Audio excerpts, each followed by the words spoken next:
Okay, we'll get started. Welcome. My name is Liz Dillon, and I'm the franchise practice group leader for Lathrop GPM's franchise team. Before we get started on our presentation on advertising law affecting franchisors, we have a few housekeeping items to cover. We welcome your questions throughout the presentation. If you have a question at any time, please use the chat feature to submit those, and we'll get to as many as we can. We'll also be happy to follow up with you after the webinar if we can't get to the question during the presentation.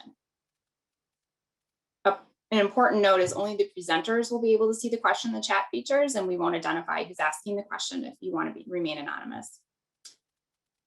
This webinar is being recorded and will be available on our website by Thursday, along with a copy of the slides. You will receive a follow-up email directing you to that page on our website, and we'll welcome you to share that with others within your organization. We have sought CLE credit in Missouri and Minnesota, and follow-up information will be sent upon approval. Before we jump in, I want to quickly introduce the speakers. First, I'll introduce Katie Bond. Katie just joined us in January in our DC office. Katie's practice focuses on advertising law and food and drug law, including significant experience on social media advertising, green marketing, and consumer, celebrity, and expert endorsements. Our other panelist is Jennifer Debro. Jennifer's practice focuses on all business and transactional aspects of intellectual property protection, which includes copyright and advertising and promotions. Jennifer has significant experience working with franchisors on all these matters. With that, I'll turn it over to Jennifer and we can get started. Thanks, Liz. We are thrilled to have Katie now in our DC office. She's brought additional depth and expertise to our advertising practice, and I really look forward to hearing from her today. She's going to talk about the key regulators and other challengers, advertising interpretation and substantiation, different types of advertising claims, and then go into a couple special issues, including food class actions and influencers in social media. Then I will jump back in and talk about contests and sweepstakes, text campaigns and the Telephone Consumer Protection Act, the TCPA, and then copyrights and publicity rights and images. So that's our agenda for today. Next slide. What we're talking about today is really kind of an overview of a lot of different issues in advertising law, many of which affect franchisors and franchise systems, but and would apply to any industry or any type of business. But we wanted to kind of set the stage for the context here in the franchise industry, which is that you don't have just the franchisor company controlling the advertising. That was traditional advertising is generally controlled by the franchisor when you're talking about major print campaigns or TV ads. That was often the National Ad Council or the franchisor, and those were going through pretty thorough review, often involving an ad agency. And now a lot of advertising is social media, and that franchisees may be involved in creating, making claims or posting material that can create liability or brand risk. So like many things in a franchise system, a franchisor needs to be careful in terms of how involved they get in the franchisee's actions, but this is an area that generally the franchisor can take more control of or have some advice and supervision related to, because it does affect the brand and the marks. So just as we're talking through the issues, I would just ask that you kind of use those two lenses, right? The franchisor, what do we need to be doing, but how is our franchisees going to comply with these things? How could we educate them about these issues? A couple places where it can be helpful to think about providing some guidance to your franchisees would be in your brand standards, your social media guidelines, potentially have the ability to control social media accounts through the franchise agreement or post-termination covenants. And thinking about where the franchisee could make a claim in a response to a third-party social media post, that if the franchisor couldn't say it, if you couldn't take out a TV ad making a certain claim, the franchisee also can't say it in a third-party comment on a social media post. That will be seen as the system making a claim and can create some liability risk for the system. So I will turn it over to Katie now, who will talk about advertising law compliance issues. Thanks, Katie. Thank you, Jennifer. Let's see. So first off, I'll just talk about who the key regulators are in this space. So first, we have the Federal Trade Commission. The Federal Trade Commission has very extensive power to conduct investigations into what they believe to be false advertising or otherwise deceptive practices. They have an awful lot of power, not only to conduct these huge, years-long investigations, but also if they think there is wrongdoing, then they can demand all sales revenues from the alleged false advertising or deceptive practices. So that can be very devastating. To be sure, there was a Supreme Court case that just came out last week that called into question some of that authority and how enforcement has been taking place, but that's beyond the scope of this. So I will move ahead. So the FDA, I think we all know who they are, but just to touch on what they do in the claims space. So if a company's product or service is FDA regulated, if for instance, it's a cosmetic or an OTC drug or a dietary supplement, then of course the FDA rules apply.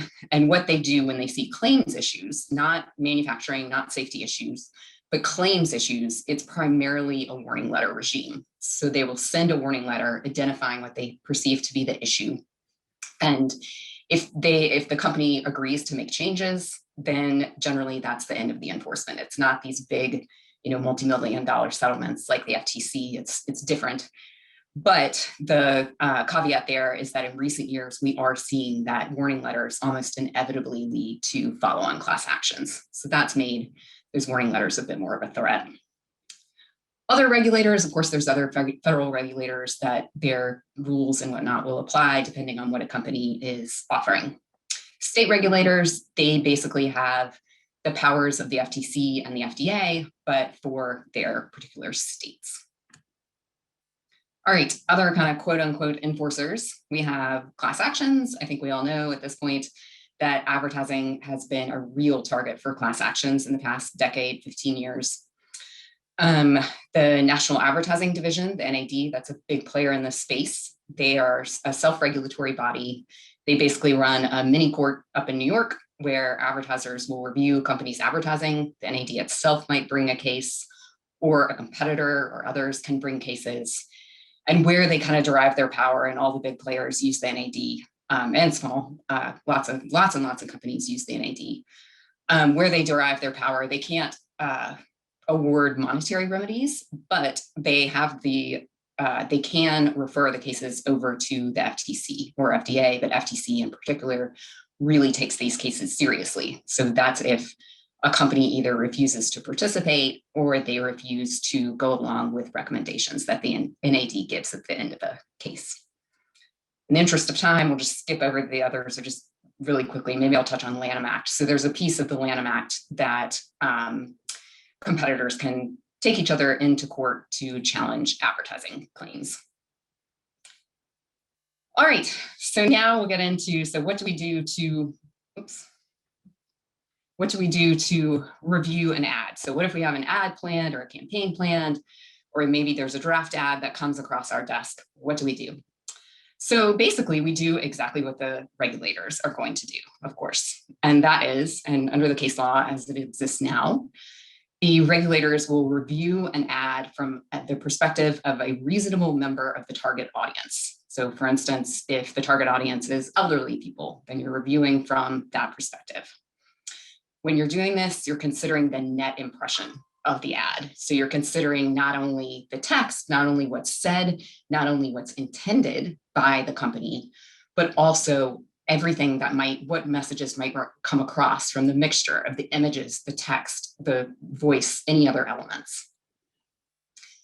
And here's kind of the kicker. If regulators can argue that what they call a significant minority of consumers will take away a certain message, then the company is going to be responsible for substantiating that message and making sure it's compliant. Generally, there's no survey evidence that's required, and the FTC is kind of given these magical powers to interpret advertising and interpret claims, and it's never really checked by survey evidence. So you do really have to be aware of where the case law has been to know that you're getting it right on when you're looking at an ad. We have an example here, but it's kind of boring. So we're going to skip to the next one, which is more fun. So this is a real case. It's from the 90s, and it involved this product, jogging in a jug. So if you look there in the middle, this is from their website. Next to the big green burst, there's their their product as it originally was. Over on the right, we have the label blown out, and whoops, and you will just have to ignore the black text for now. And so what the FTC originally looked at was the name of this product, imagery of people running along in their 80s clothes. And then there were also like advertorials and other print ads that had additional claims about the health benefits of this product.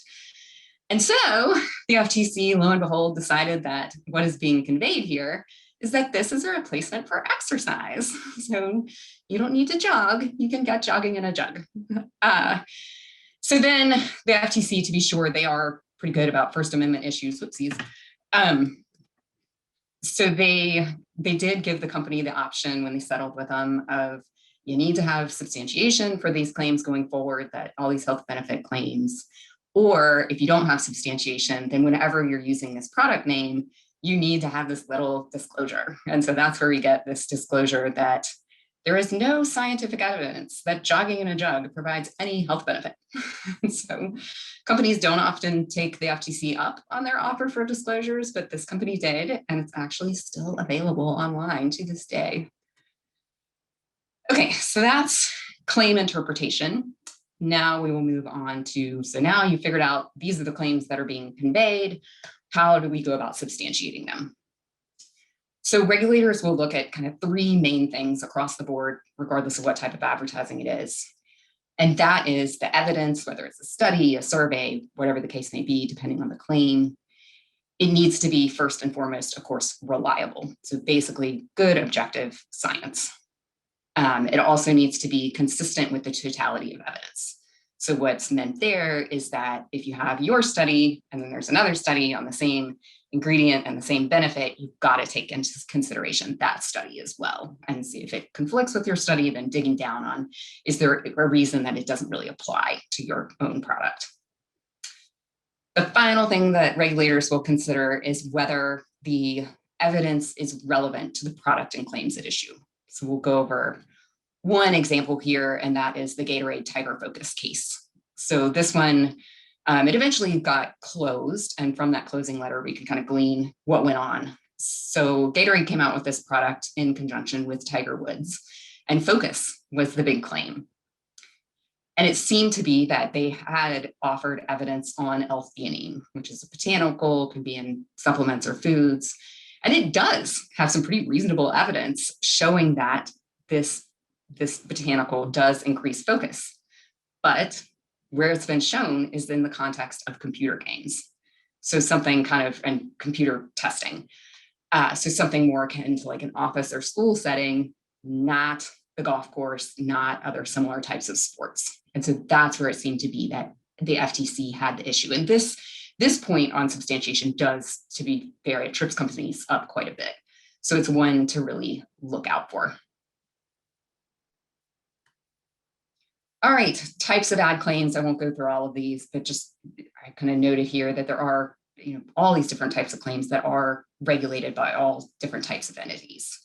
So for instance, right now, green claims, that's kind of a big one. We're seeing more class actions around that. There's a lot of FTC and state regulations that apply to how you go about doing those.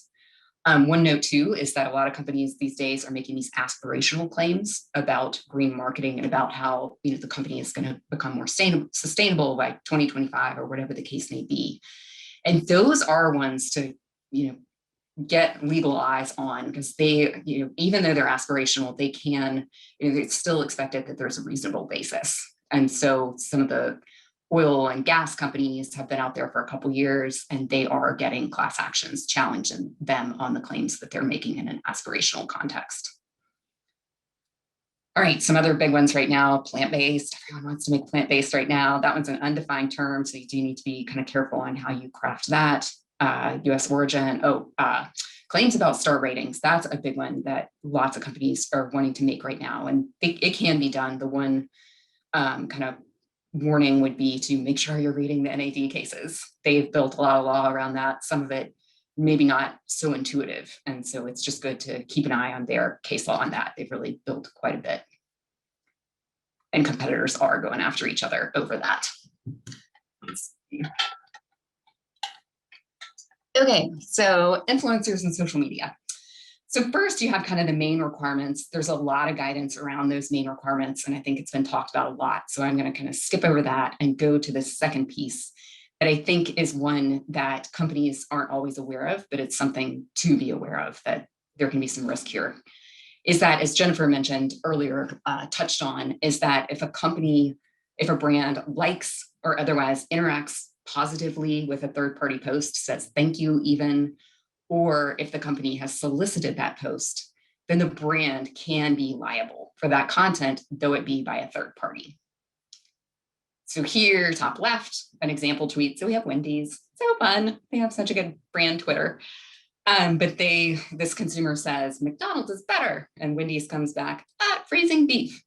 So that's all good and well. Wendy's has had that claim out there for a long time that they use fresh, not frozen beef, and no one else does. And that's been through the NAD process. So here you see them being careful to stay within the realm of what they have substantiation for.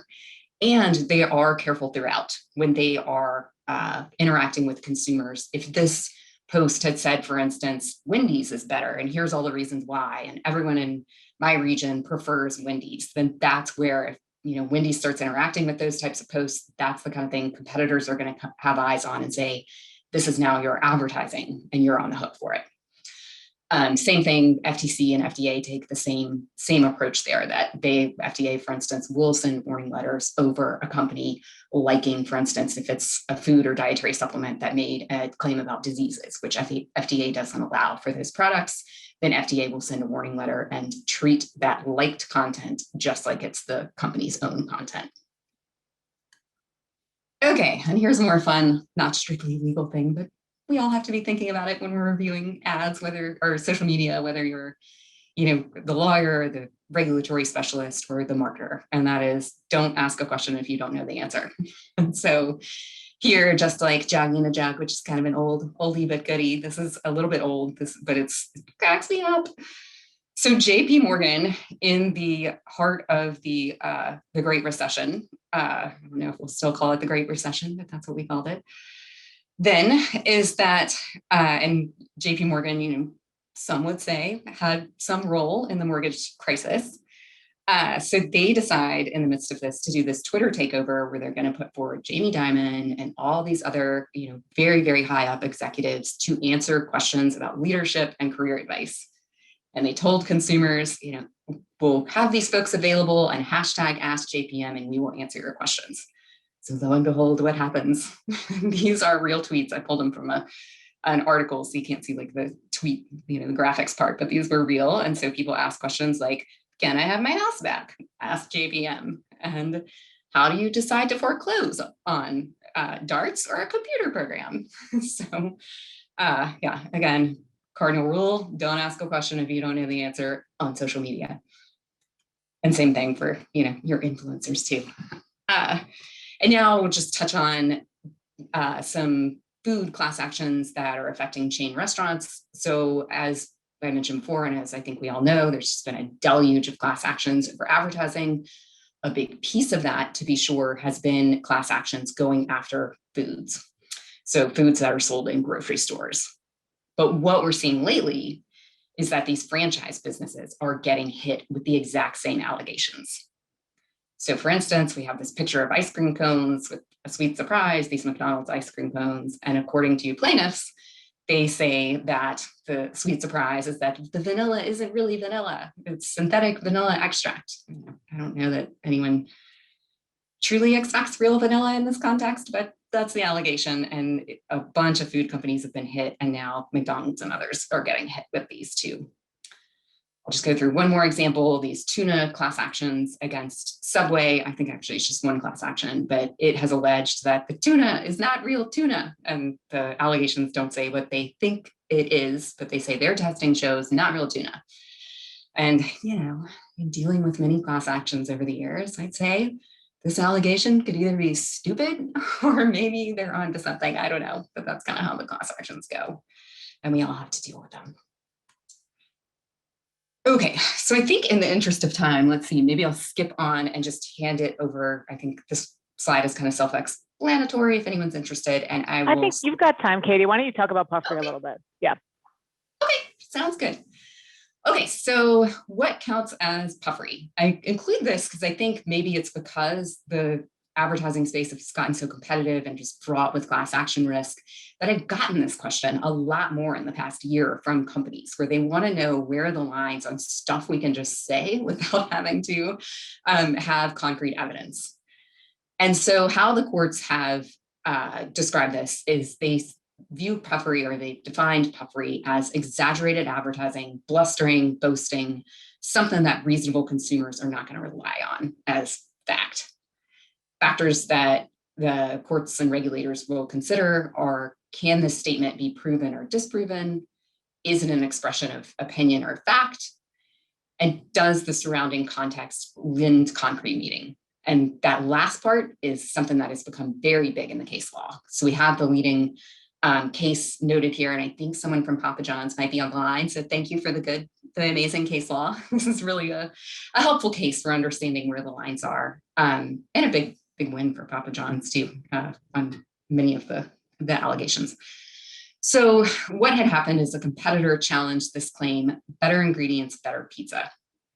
And the court, and the challenger was alleging is that this claim is a misleading, unsubstantiated, comparative advertising claim, that Papa John's is saying we have better ingredients, we have better pizza, and they should have to back that up. So how it shook out is the court looked at this claim, this tagline, in places like on the tops of boxes where it's standing all alone, you've got the Papa John's logo, and then you've got better ingredients, better pizza. And the court said, in that context, we think this is puffery. However, move over to the website and some other similar ads, I think commercials, and the court found that it comes out the other way, that when you have this same exact language, better ingredients, better pizza, with specific claims about the ingredients, then you're conveying a more concrete message. So for instance, there would be specific claims like that Papa John's uses fresh, vine ripened tomatoes. And so the court found that, well, the implication becomes maybe the competitors don't, and that is a comparative message that would require substantiation. All right, and with that, I will turn it over to Jennifer. Thank you, Katie. Now would be a great time if you have questions for Katie to put them in the chat, and she can pick those up while I'm talking, and at the Q&A portion, we'll circle back. So I'll talk about contests and sweepstakes. A lot of franchise systems like to use contests or sweepstakes to engage consumers. And I could do a whole presentation on contests and sweepstakes, but we're trying to kind of give you some of the high level nuggets to watch out for in some of these issues. So I'll just highlight some of the biggest issues. So contests and sweepstakes, a sweepstake is where there's three elements to it. There's a prize, and people like to have a prize because that's what engages the consumer. There's typically an element of chance, and then there's some kind of consideration. So you make a purchase, you get entered for a chance to win a prize. That's the basic promotion people use in a sweepstakes. Well, the issue here is that state laws generally prohibit illegal lotteries. And an illegal lottery is seen as something with those three elements: prize, element of chance, and consideration. So the way that contests or sweepstakes avoid being an illegal lottery is to eliminate one of those things. And as I said, you don't want to eliminate the prize because that's what gets the consumer interested. The chance is usually pretty important because you want everyone to have kind of a random chance. And so it's consideration. It's having an AMOE, an alternative method of entry, or structuring the contest so there really isn't any consideration to enter. So here in this Subway footlong season sweepstakes, you get a meal, enter to win. That's the classic message. That's consideration. You make a purchase, you get entered. There has to be an AMOE for this to not be an illegal lottery. So there has to be an alternative method of entry. And that's where you'll see described in the official rules. You can mail a 3x5 index card with your name and information to a certain address. And there does need to be like parity so that the person who sends the AMOE has the same chance as the person who makes a purchase, and that they're not treated differently. So it's very important to structure your contest this way. It's really important to have official rules. There are some states that require that there be official rules, and they are really important first to sort of think of the contest structure, like when's the promotion period? How does it work? How do you enter? What's the alternative method of entry? And it's important to kind of have those structures so that you don't get into some dispute with a consumer where they thought the contest worked some way and they claim that somehow you made some false advertising in terms of the promotion you were running. The rules are also really important to protect the system and the franchisor, because it really sets out limits of liability and things like that, jurisdiction, and maybe even arbitration, so that you're just legally better protected from anything that could fall out from a contest. And I would say the bigger the contest and the bigger the prize, the more risk there is. And then the other thing to really note when you're running any kind of promotion is there's bonding requirements in certain states if the total value of prizes awarded is more than $5,000. New York and Florida have some specific requirements, often apply to retail locations.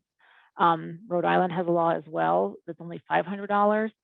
So you need to look at these specific state statutes when the contest is structured, and we do that for clients regularly.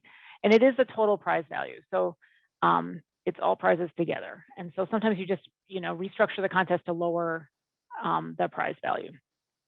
The next thing is contest. So this would be, instead of a sweepstakes, we eliminate the elements of chance. So you could have consideration where somebody does make a purchase or pays to enter in some way, buys their way into an entry, but we've eliminated the element of chance. So this would be a true judged contest. So like, who do we want to award this prize to? Who's most deserving, right? And you set out the criteria in advance for judging. So like, is it a creative entry? Is it, is it 50% the creativity? Is it 25% the story? Is it 25% the need? You have to kind of outline your criteria in advance and put those in the official rules. And again, here you will want official rules to define the promotion so that there's not a conflict with the consumer later on around how it was working. The last thing to mention about contests is that the platforms, Facebook, Twitter, LinkedIn, et cetera, those platforms will have their own rules around how you can use the platform to have content, to run a promotion, and what you can and cannot do. So if you're running like a Facebook contest, you really need to look at the Facebook platform rules on contests or sweepstakes and comply with those as well. So the next topic I have, if Katie, if you want to switch the slide, is really— Or Jennifer, we've got a question on contests sure. And sweepstakes. Why don't we just jump in since we got it in? Question is if you could provide recommendations for franchisors to limit the use of contests or sweepstakes by franchisees. Yeah, I mean, I think you could, protect the brand. Again, it's sort of protection of the brand. It's advertising. It involves the trademark. You could definitely tell your franchisees that they can't run certain contests. I'll ask you that too, though, Liz, since you're the franchise expert. Yeah, but I think you could. Yeah, I think that from a brand protection standpoint, I would say that most systems, and it makes sense, would be to limit the use of contests and sweepstakes by franchisees and control it themselves. As Jennifer just went through all these items that have to be complied with, it's kind of a minefield for a franchisee to try to figure it out themselves. And so what you probably want in your brand guidelines or your social media policies is a prohibition against it unless they're talking to you about it and you know what's going on for these reasons. Of course, you might see it on their social media policy. Somebody does inadvertently steps into it, and then you just work with your franchisees and how to deal with it. If a franchisee posts a contest on their own social media site, but I would generally have a prohibition and then give exceptions if needed. I would say the other place I see this happen in a franchise system is sometimes the franchisor runs contests for the franchisees. So the franchisee location that sells the most, value baskets, or try to kind of have competition, spur competition within the franchise system. Those, again, still are contests or sweepstakes, depending on how they're structured, and you will want official rules because it is just another place where you could kind of get tripped up on how you think the contest is working, how the participants actually think it's working, and then people don't, people get upset when they lose. And so this is just an area with some risk, and trying to detail it all up front can really protect the system overall. All right, next slide, we'll talk about the text messaging. Text messaging is becoming more and more how we communicate with each other and with clients and consumers.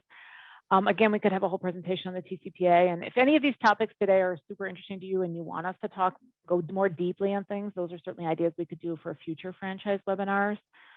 But the TCPA, one reason text is so popular is that it's how some consumers prefer to communicate these days. And the other is it's so powerful that we're all conditioned to, like, we hear the beep, we pick up the phone, we're worried it's our kids or our husband or something. And, you know, it's an ad for 10% off a promotion.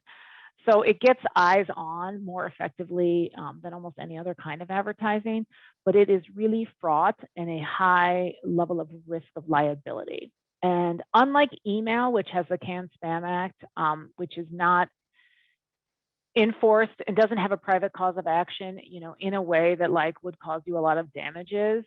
It's important to put, it's also easier to comply with CAN-SPAM. Text messaging is governed by the Telephone Consumer Protection Act, which doesn't mention text messages ever. It was written before text messaging and applies to telephone calls, but it has been held to apply to text messaging. And it basically makes it unlawful to have an auto-dialed text message. So like a blast text message that's going out to a bunch of numbers, usually done through auto-dialing, or to send pre-recorded or automated voice messages without a consumer's consent.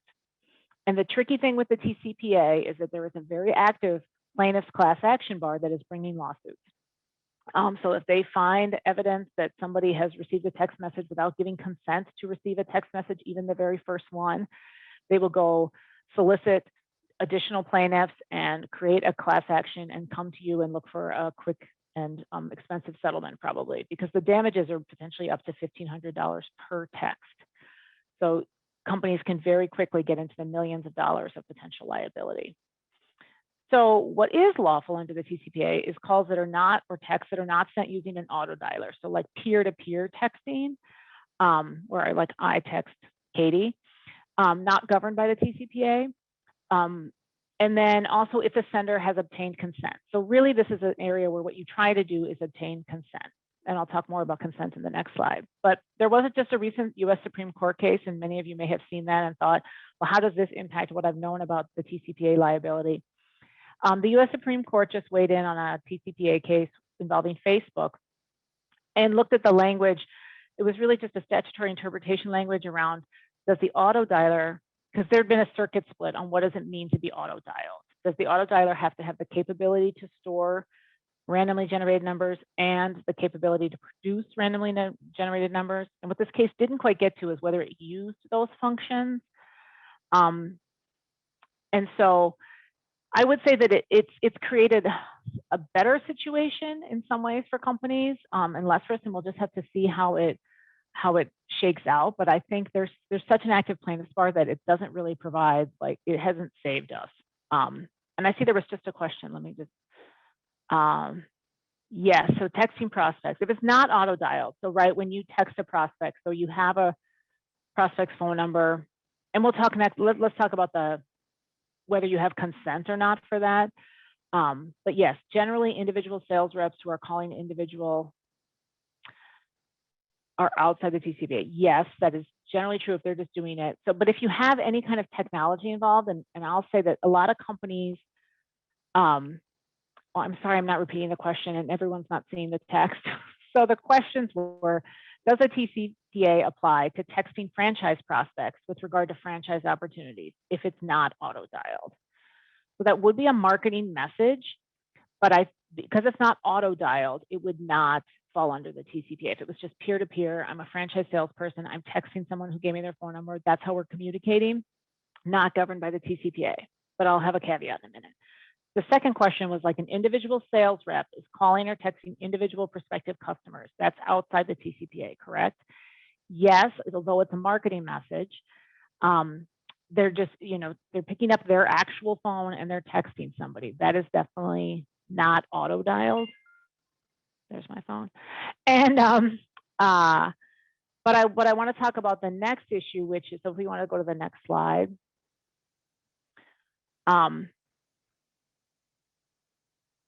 So let's see.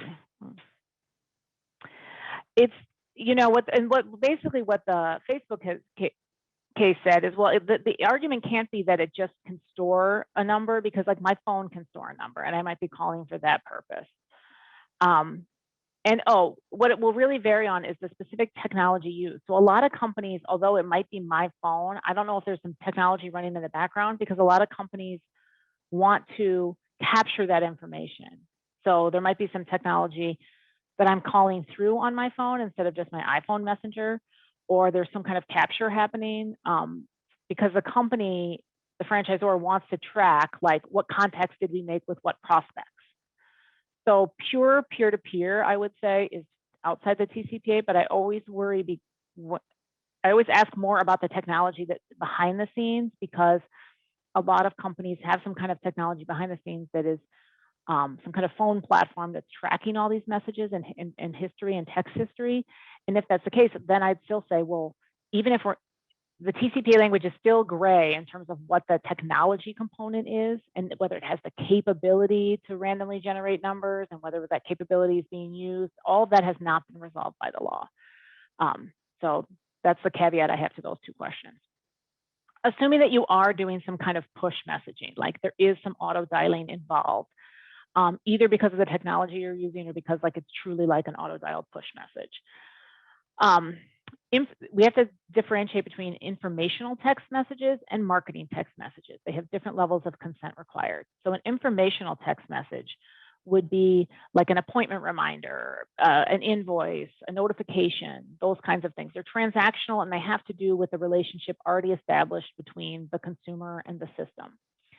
A marketing message is going to be, you know, a promotion, an offer, you know, seeking new business, offering goods and services. And then a message that has both components, so it's an appointment reminder and it's a 10% off coupon, is probably going to be seen as a marketing message, even though there was an informational component to it.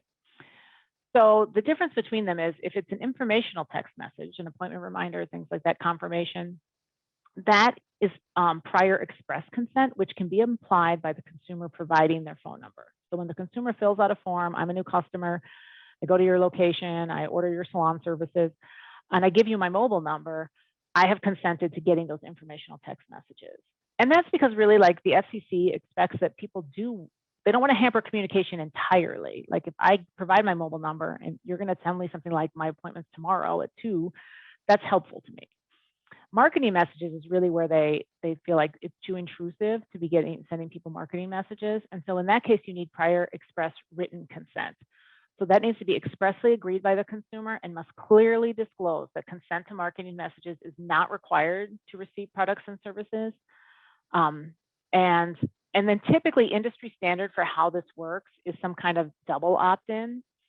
So the consumer may initially opt in through a website, through a paper form, or sending a text message keyword to a short code. So they basically have given their consent to receive text messages. They've enrolled themselves either through a web form or a short code or at a store location. But then the first text message back, best practice would be to confirm the opt-in. So then have them double opt-in by replying yes. And best practice would be to say, you know, if you're going to have weekly or monthly or daily offers, you know, to describe what the frequency of the messages is going to be, what kind of messages are they going to be? Are they, you know, updates or offers or discounts or rewards, or, you know, what are you using this system for? No purchase required. That's that important piece where we've clearly disclosed that you don't need to consent. And the message and data rates may apply. That's required language because text messages can cost the consumer who's receiving them.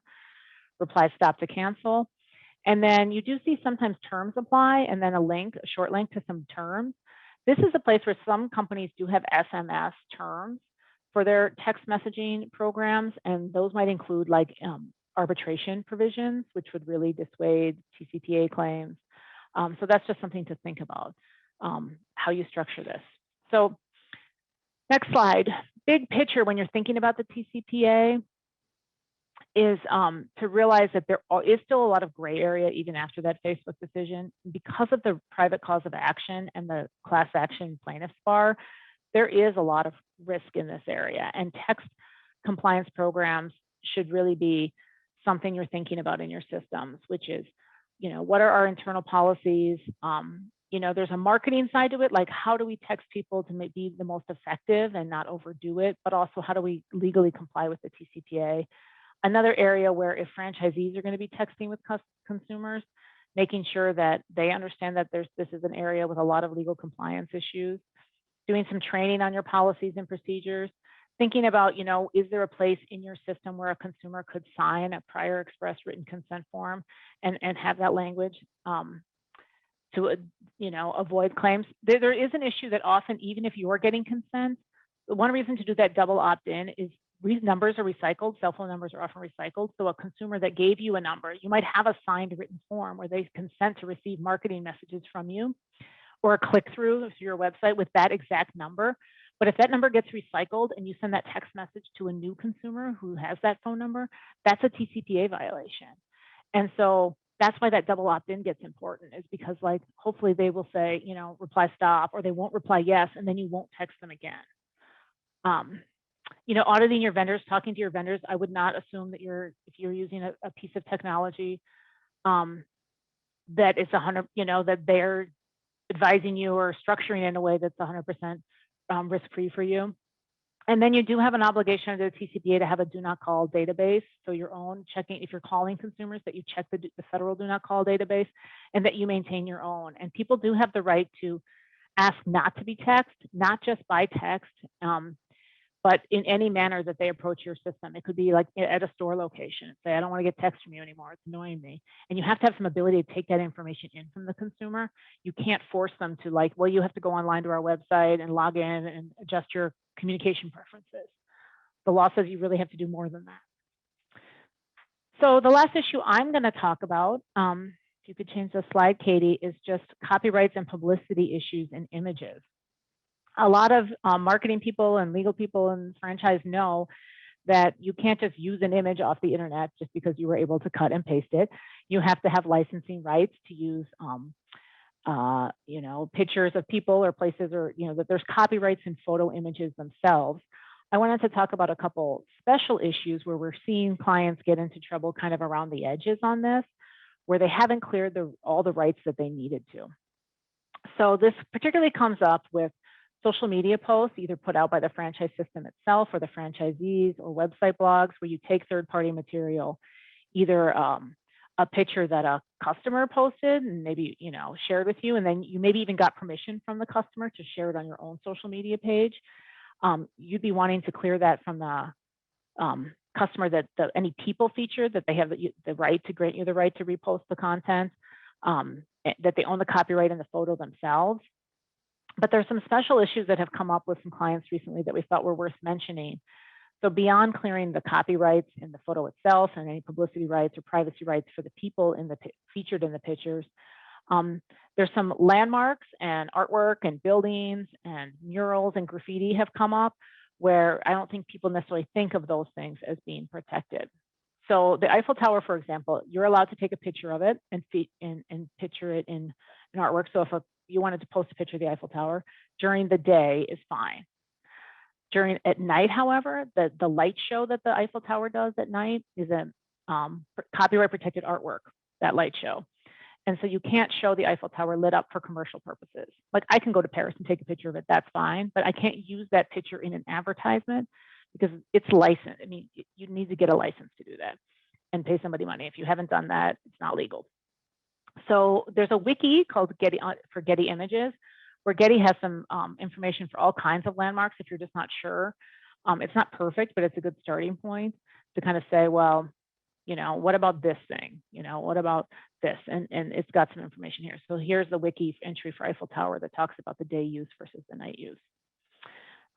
Next screen, this has come up in a few recent examples. Cadillac used this picture of the Cadillac next to this graffiti mural in a parking garage for commercial use. And there was a court case that went on for a few years, and the judge denied a motion to dismiss and basically said this is unauthorized reproduction of graffiti art. It was actually a commissioned mural for this parking garage, but this law applies to illegal graffiti as well. So this has really changed the view of this case on graffiti. So if you're doing a photo shoot outside somewhere and you think it's cool to take a picture with some graffiti in the background, it turns out that graffiti artist has a copyright in that tag or whatever it looks like, and can sue for copyright infringement.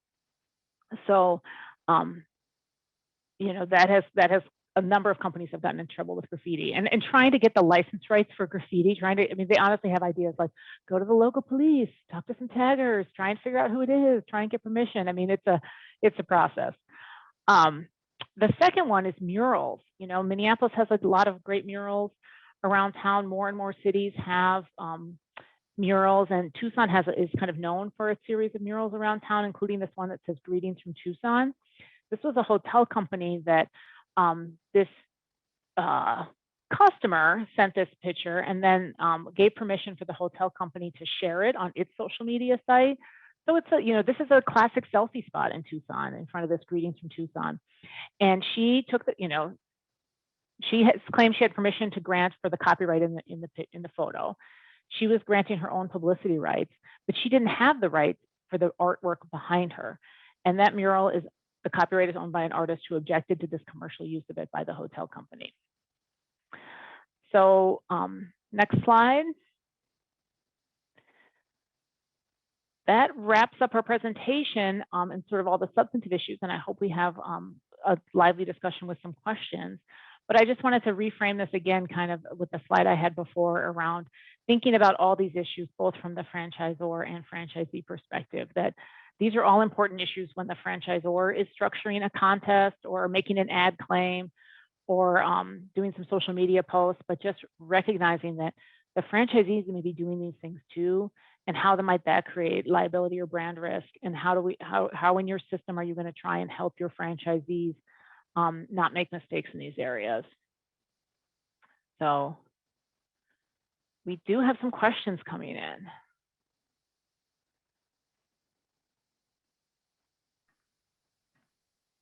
Okay. This is a good one probably for Liz and me. So the question is, certain states require submission of proposed advertising by franchisors. Is this limited to ads purporting to get potential franchisees and further limited to people situated in the individual state? It seems onerous to have individual state review of nationwide brand ads. I think that is just for franchisee sales advertising, but I'll let you take that, Liz. Yeah, so when we're talking about franchise registration states that require advertising filings, we're just talking about advertising to solicit prospective franchisees only. So not advertising for consumers. And there's even exemptions for that type of advertising. So you have national ads are exempt, or your website and information on your website is exempt if it has a specific disclaimer on your website. Those types of things do not have to be filed with that state because they're not directed to residents of the state. On the other hand, if you're sending out an email campaign or a drip campaign or an e-blast of some sort to a specific list and you know where it's going, that would need to be filed if it's directed to residents of states that require franchisee advertising. So for example, a state like Minnesota.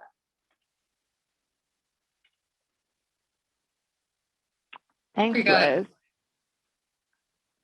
The next question is there a good place we can go to see examples of other brands texting terms? I know Starbucks has one. I'm just looking. Domino's has one as well. I think if you look at a lot of the big brands, they do have some SMS terms. And so I would just check around on some of the big brand websites. I searched like a brand and SMS terms to kind of get there. So you can see different examples of the things they try and cover. It's not their like website terms of use. It's like a separate SMS term that just basically tries to get consent and make people agree to arbitration and things like that. Do you want to take the next question? Katie, read that maybe. Yeah, that's good. So the question is, example, a food item has a name like immunity in part because it has vitamin C in it. In your marketing materials for that product or on the menu board, do you have to include any citation to a third party that supports vitamin C helps build immunity? Good news, no, you don't. As long as you have the evidence, you don't have to tell people what it is. And sometimes it makes sense not to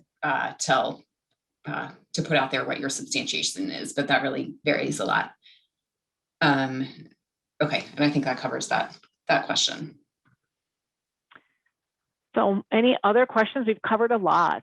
We've kind of answered all the questions that have come in. So we really encourage you to submit things, see if we can get any of your burning issues covered.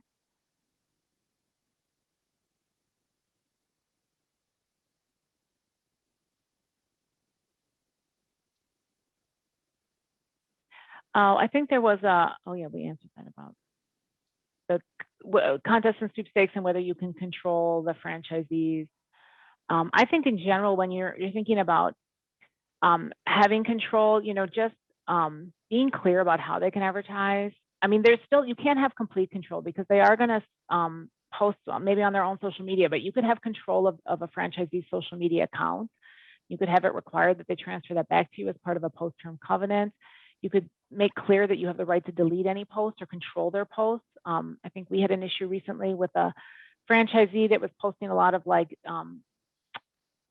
political and controversial and kind of stirring up within the franchisee's own community, a lot of, you know, people who were anti the location, a lot of people pro the location, right? And it just might be the kind of attention the system doesn't want. So to be thinking about, you know, are you going to have rights? You have pretty broad rights under the franchise agreement to control the brand, but getting more specific sometime in the franchise agreements or in your social media policies to make it clear that you can point to something where you can say to the franchisee, like, you're running afoul of our policies, can be more helpful.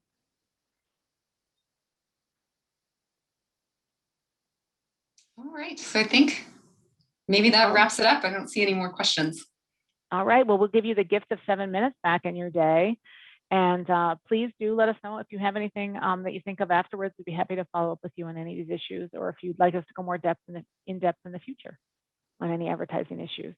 So thanks, everyone. Thank you.